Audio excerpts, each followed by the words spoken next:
Welcome back to Intables, everyone. So I'm going to end the last day of the month with going over the S&P 500. This is the 500 largest stocks in the market, representing most of the market. Again, had a major dip today after having a major dip on Monday from the new variant. Had a major dip today because of Jerome Powell mentioning an increase in tapering at a faster pace, which the market was not very happy about, especially after having a major dip on Monday. I'm going to go over exactly which levels we're trying to hold above on the S&P 500, which indicators will give us confirmation on more momentum, and if we do not hold these levels, which levels are we going to be trying to hold above?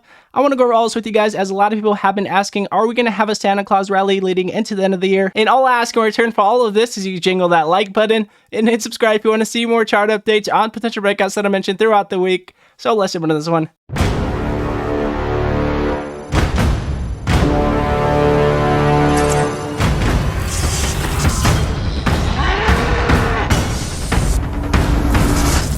So I'm going to go over the forward chart with you guys here on SPY. This is the S&P 500. I'm going to show you guys exactly which momentum we do have at this point in time. But I do want to mention before we get started that we do alert penny stock and breakout alerts at the day. Now, we do mention pre-market news before market open every single day. We mentioned news on MEIP this morning at $2.60, jumping up to $3.55 on the day, over 40% on that breakout. And we also did mention major FDA news yesterday going to extended hours with CPIX at $2.46, jumping up to $5.40 going to extended hours, over 100% on that breakout. And today we had the largest breakout that we had of the week with a new IPO with OP halted at $3.62, jumping up to $12.07 on the day, over 200% on that breakout. So if you happen to be interested in intraday perspective breakouts, go to instabulls.com in the description below and you will never miss a breakout alert the day again. So as you guys can see here on the forward chart again, we got this major spike to the downside as we have the new variant that was found in South Africa. And as you guys can see, we did have a nice bounce back, as a lot of doctors mentioning that we did have mild symptoms, but however, Jerome Powell did mention that new variant could cause more supply chain issues. And as you guys can see, we did consolidate. We did not break into new highs and have that strong recovery. We did have the 20-day average dropping below the 50, which in my opinion, we were a little overextended from Powell mentioning that, again, we did have tapering, but not as increased in tapering as we were expecting. Had a major rally previously, and as you guys can see, we are getting corrected from that rally and having major downside movements because of that major rally and overextended in my opinion. Now, as you guys can see, after getting rejected to the upside, we are dropping into lower lows, as Jerome Powell did mention that increase in tapering possibility at a quicker pace, which Jerome Powell has not said something so aggressive in quite a while. So that's why the markets did react pretty strong, especially after that major sell-off that we had on Monday. So the market was like, screw it, might as well have a correction. And as you guys can see, we sure enough are having that correction.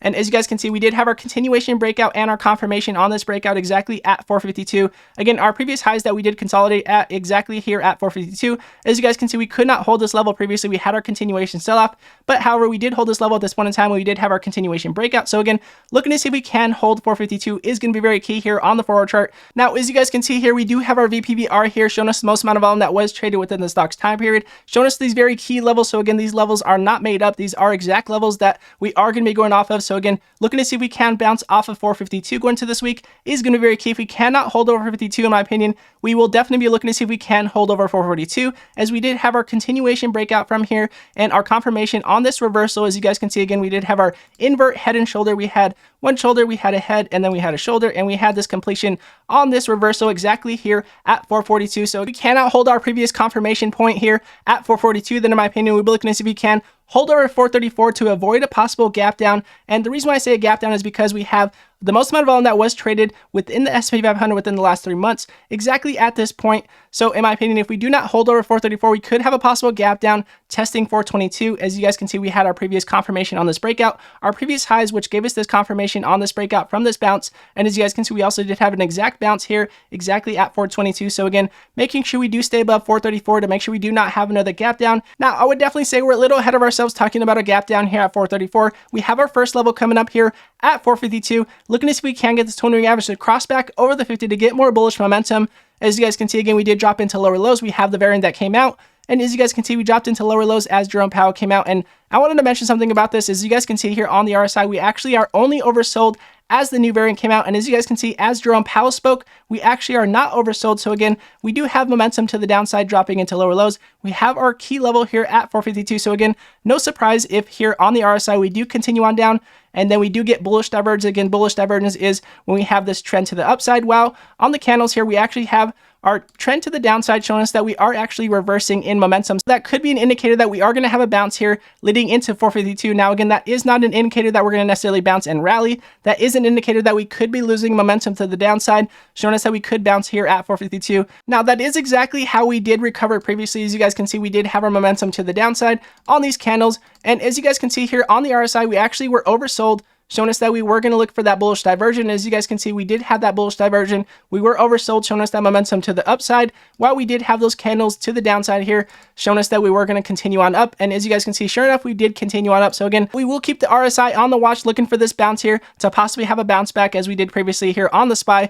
Again, this is exactly what I would be looking for, to possibly have a nice bounce back and a nice rally into the end of the year. And again, with that said, I hope this was very helpful. And again, bullish divergence extremely key when stocks are selling off, especially when you're looking at the market selling off. You're looking at what stocks might have reversals. This is another great way to be looking at them. Look at these bullish divergence. Look at what stocks are going to be reversing and losing momentum to the downside, so that way you guys can find nice dips for nice swing trades. And again, this is not financial advice. This is only what I would be doing. And again, with that said, if you happen to be interested in intraday perspective breakouts, go to instabulls.com in the description below, and you will never miss a breakout alert today. Again, and everybody that has been supporting the channel, all of you instabulls that have been coming over and supporting the channel, I appreciate every one of you guys every single day. Much love to every one of you guys. And if you guys do like this video, it does help other people find it, and it does help the channel grow, and I do appreciate it very much. And again, God bless you all, and I'll see you guys in the next video.